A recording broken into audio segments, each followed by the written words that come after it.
I would say that the world has become much harder in lots of ways, but it's also become much easier in lots of ways. I mean, me and Andrew have programs like The Real World, the online educational platform. That 18 ways? Eight? yeah, 18 different millionaires teaching 18 different wealth creation methods, and there's Wow. a health and fitness professor in the group as well. So there's so many resources I think at hand for younger people. Not just resources that I have. The internet as a whole is a resource that Information. I didn't have when I was young. The internet was very new when I was young. I mean, I was still trying to make money in sales by making phone calls through phone books and stuff. So I feel like the world is a lot easier if you're willing to do the work and apply yourself and use the tools available to you. I think that we live in an amazing new world full of, new opportunities and new ways of getting information and applying information. Just take advantage of it. It's the silver lining. Don't waste all your time on social media. Don't sit there scrolling on TikTok. If you were to tell someone in the 1950s, I have a device, it's 2023, and there's a device in my hand, and almost all of human knowledge is contained within this device. Yeah. I could find out anything. I can learn anything from this device. Do you think that man from the 1950s would use it to look at photos of cats or whatever people do on TikTok? That's or true, look actually. at girls pretending to eat digital ice cream? My point is, yeah, it's what tools do you have? You have so many more tools than I had when I was younger. I'm not even that old yet. But yeah, take advantage of it and don't be distracted by the poison that can be propagated by the same methods. Don't be distracted by TikTok. Don't be distracted by pornography. Stay away from all of that garbage and use the tools at your disposal. And it's surprisingly easy to be successful if you do that. Here's why female body counts matter. Because I believe a woman with a high body count is not capable of loving you and respecting you and appreciating you as much as a woman with a low body count. And as we know, love and respect and appreciation goes both ways. If a woman really loves, respects, and appreciates you, you can really love, respect, and appreciate her back, because that's what we look for in women: love, appreciation, and respect.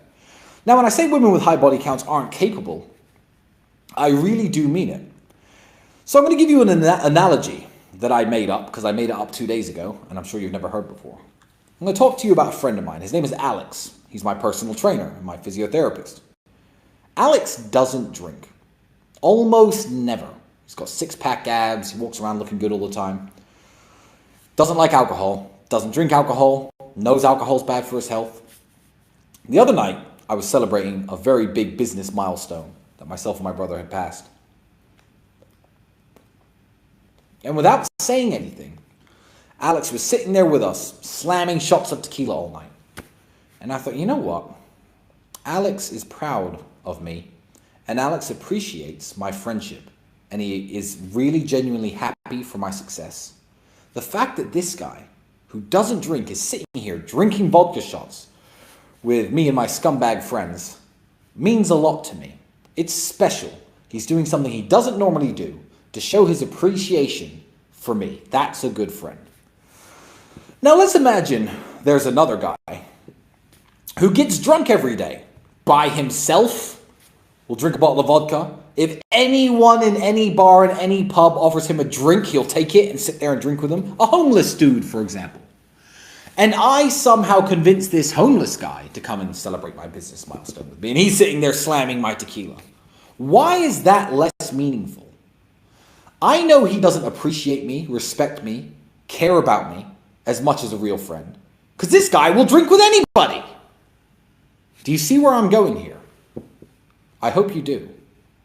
If a woman has had one serious boyfriend in her life, say she's 21 years of age, and has a body count of 1, which I think is very low, and you were to meet her at 21, if you charm her, wine and dine her, seduce her, make her really feel something for you, there's a good chance she'll be your girlfriend.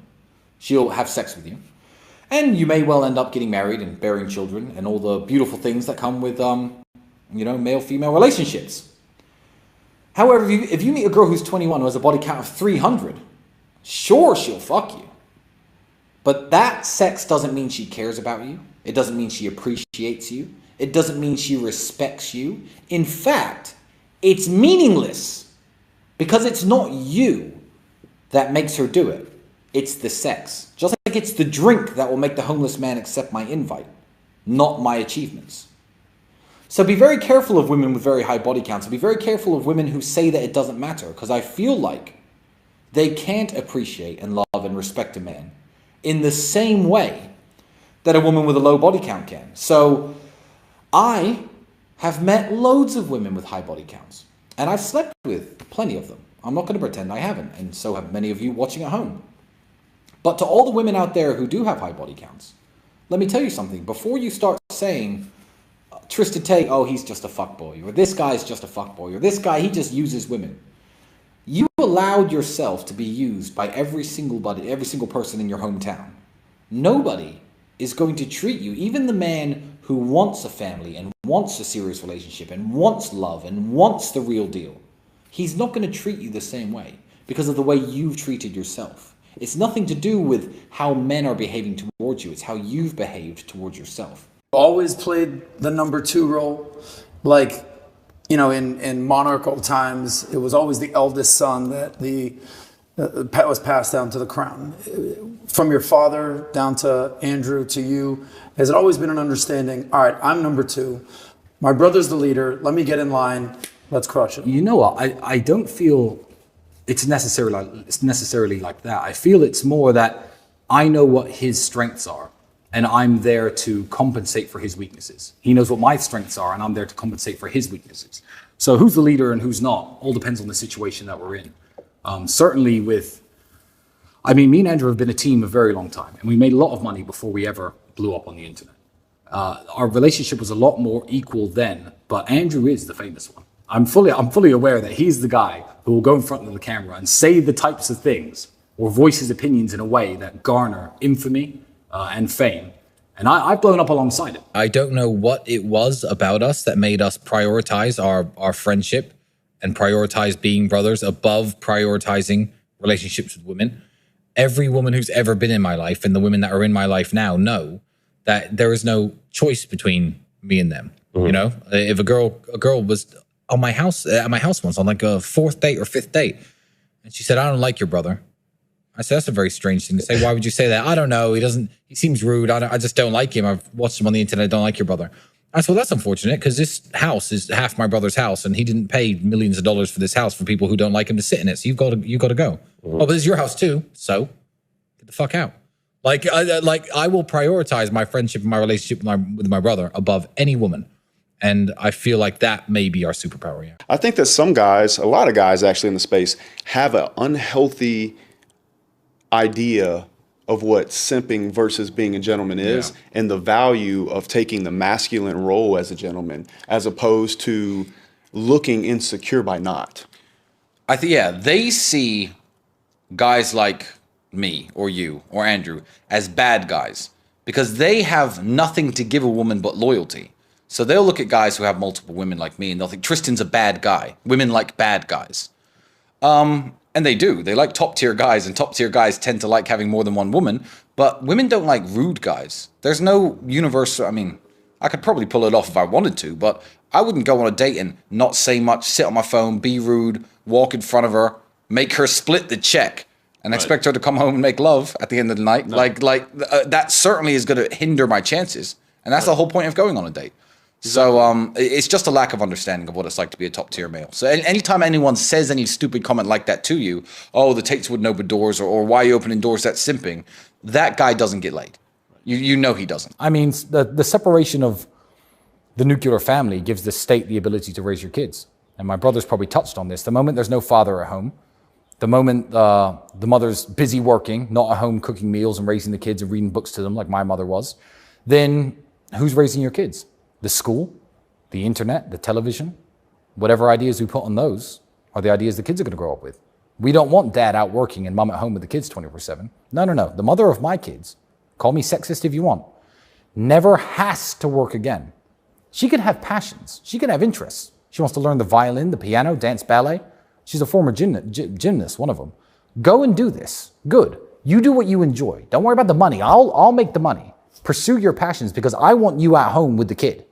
That's what I want. And people call me a misogynist and they call me sexist for it. Why? I've chosen her. She's obviously a good woman. I want her raising my daughter. I don't want her in a daycare with God knows who.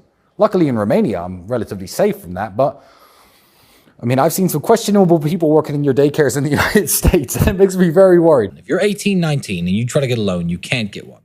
University has a monopoly on this. So if you're in the United Kingdom, and this is very, very sad, and you are 18 years of age, and you go to a bank with a great plan, you say, I am going to start a business. My name's Tristan Tate. I'm 18 years old. The bank's already not interested. But let's say they even heard you out, and you had a nice, solid business plan and said, I need £30,000. I'm going to start this business. It's going to become a successful company in my town. Eventually, I'm going to expand to London. I'm going to be a millionaire by the time I'm 25. This is my business plan. Can I have £30,000? No.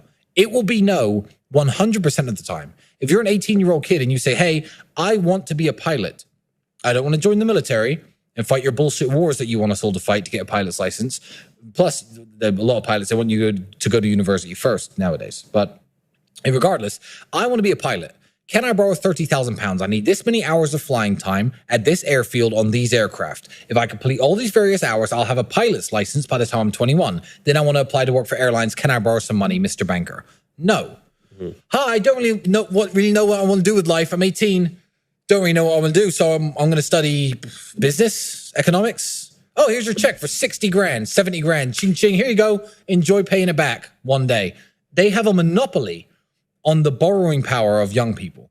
And I don't believe that if the battlefield was fair and amounts of money were offered for things like pilots' licenses, for things like business idea startups, I feel like if the borrowing power of young people was not concentrated and monopolized by university, young people could flourish so much better and so much more.